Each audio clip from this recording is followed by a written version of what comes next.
Deputy CM Rajendra Shukla के पीए राजीव तिवारी पर जिस लड़की ने आरोप लगाया, आज उसने अपने सफाई में एक बयान दिया है। मैं चाहता हूं कि इस मामले की उच्च स्तरीय जांच होना चाहिए। उसके कई कारण हैं। राजीव अपनी कोई पहचान नहीं है। राजीव डिप्टी सीएम राजेंद्र शुक्ला के पीए हैं, यह उनकी पहचान है। तो कहा जा सकता है कि यह मामला सीधे राजेंद्र शुक्ला की इज्जत से जुड़ा हुआ है और राजेंद्र शुक्ला बीजेपी की सरकार के डिप्टी सीएम हैं। तो ऐसे तो यह मामला सीधे सरकार से जुड़ा हुआ है, बीजेपी से जुड़ा हुआ है। कोई भी लड़की सार्वजनिक रूप से आकर ऐसे बयान कैसे दे सकती है, कैसे सीधे आरोप लगा सकती है, वह भी चरित्र पर। कई सवाल हैं इस घटना को लेकर। हम एक एक सवाल आपके सामने लाएंगे। पहले लड़की ने गंभीर आरोप लगाए। कटघरे में राजीव तिवारी भर नहीं खड़े हुए। लड़की के आरोप के बाद राजेंद्र शुक्ला की व्यवस्था भी कटघरे में खड़ी हुई। यह कोई मामूली बयान नहीं था, यह कोई मामूली आरोप नहीं था।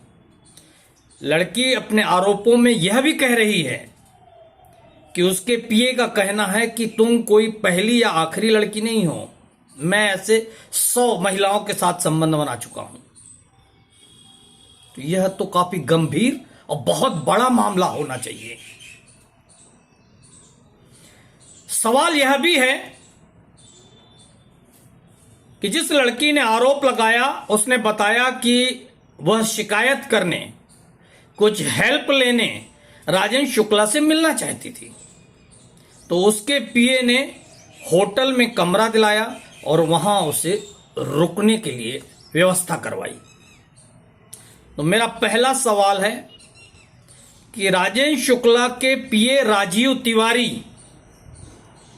क्या सभी के लिए होटल में कमरा बुक करते हैं या फिर सिर्फ इस लड़की के लिए ही कमरा बुक कराया था? दूसरा सवाल, होटल में जो कमरा बुक था वह किसके नाम से कमरा बुक था?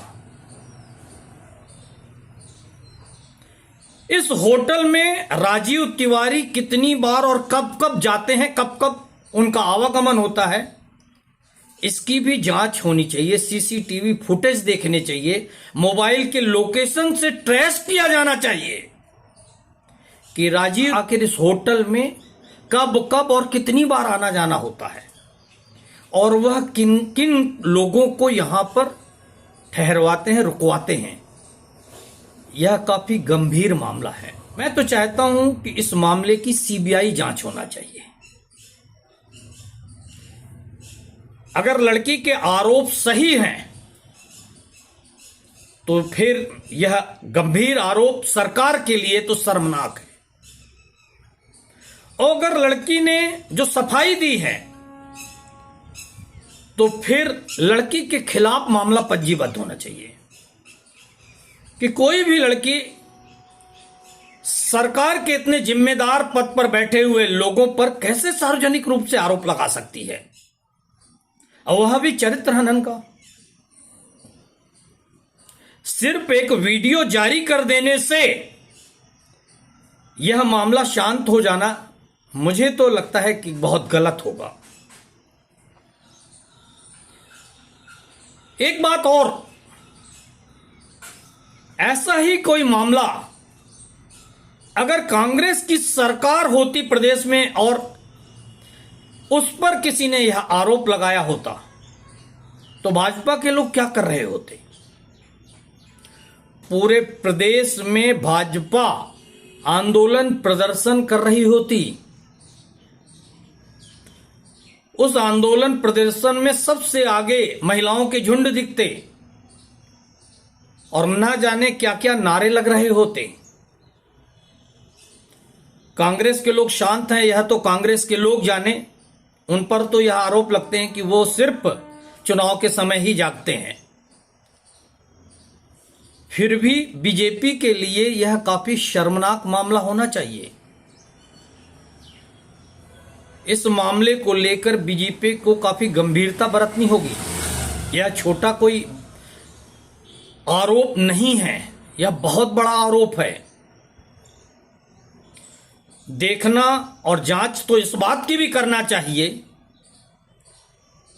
कि डिप्टी सीएम राजेंद्र शुक्ला का पीए राजीव तिवारी क्या सिर्फ अकेले इन महिलाओं का शोषण इस होटल में करता था या फिर आगे भी कोई इसकी लिंक है। मैं यह नहीं कह रहा हूं कि राजेंद्र शुक्ला गलत हैं, लेकिन राजनीति में कोई दूध का धुला है ऐसा भी तो नहीं कहा जा सकता, क्योंकि बहुत सारे लोगों पर बहुत सारे गंभीर आरोप इसके पहले लग चुके हैं। तो इस मामले की तह तक जाना चाहिए। मुख्यमंत्री मोहन यादव के लिए यह मामला काफी गंभीर होना चाहिए, क्योंकि वह गृह मंत्रालय भी देख रहे हैं। तो इस मामले को लेकर उन्हें काफी गंभीरता बरतनी चाहिए। खुद राजेंद्र शुक्ला अगर इसके पहले वह अनभिज्ञ थे कि राजीव दीपिये ऐसा कुछ भी कर रहा है, तो उन्हें आगे आकर इस पूरे मामले की जांच के लिए पहल करना चाहिए कि प्रदेश सरकार एसआईटी गठन करे, केंद्र सरकार सीबीआई जांच करे। इस मामले को लेकर राजेंद्र शुक्ला को भी आगे आकर एक बहुत अच्छी पहल करना चाहिए, क्योंकि यह महिलाओं से जुड़ा मामला है। हाँ, एक बात और, उस लड़की ने जो वीडियो जारी किया है और वीडियो में कह रही है कि राजीव छवि खराब हो रही है, किसके कारण? एक दिन दो दिन पहले तो आप ही ने उनके खिलाफ बयान जारी किया, उनकी छवि खराब की, और ठीक एक दिन दो दिन के अंदर ही आपको उनकी छवि बचाने के लिए क्यों आगे आना पड़ा? कोई प्रलोभन, कोई दबाव, कोई प्रेशर, कुछ न कुछ तो आपके सामने ऐसा है। इन सब मामलों की जांच, निष्पक्ष जांच, उच्च स्तरीय जांच जब तक नहीं होगी, तब तक लोगों के मन में कई सवाल उभरते रहेंगे। लड़की ने झूठा आरोप लगाया है तो लड़की के खिलाफ मामला पंजीबद्ध होना चाहिए, और अगर आरोप सही है तो राजीव तिवारी के खिलाफ सिर्फ मामला पंजीबद्ध नहीं होना चाहिए, राजेंद्र शुक्ला को भी इस्तीफा देना चाहिए, क्योंकि यह अति गंभीर मामला है। और इस पूरे मामले की जो जड़ है उसके खुलासे उस होटल से हो सकते हैं, उस होटल के रिकॉर्ड से हो सकते हैं, उस होटल के सीसीटीवी कैमरे से हो सकते हैं, राजीव तिवारी के मोबाइल ट्रेस से, लोकेशन ट्रेस से भी पूरे मामले का पर्दाफाश हो सकता है। मेरी गलती ये है कि मैंने राजीव तिवारी से बात करके इस चीज को पूछा होता, लेकिन मैंने कंप्लेन कर दिया और मैं कंप्लेन वापस ले रही हूँ, क्योंकि ये ऑडियो से उनकी भी छवि खराब हो रही है।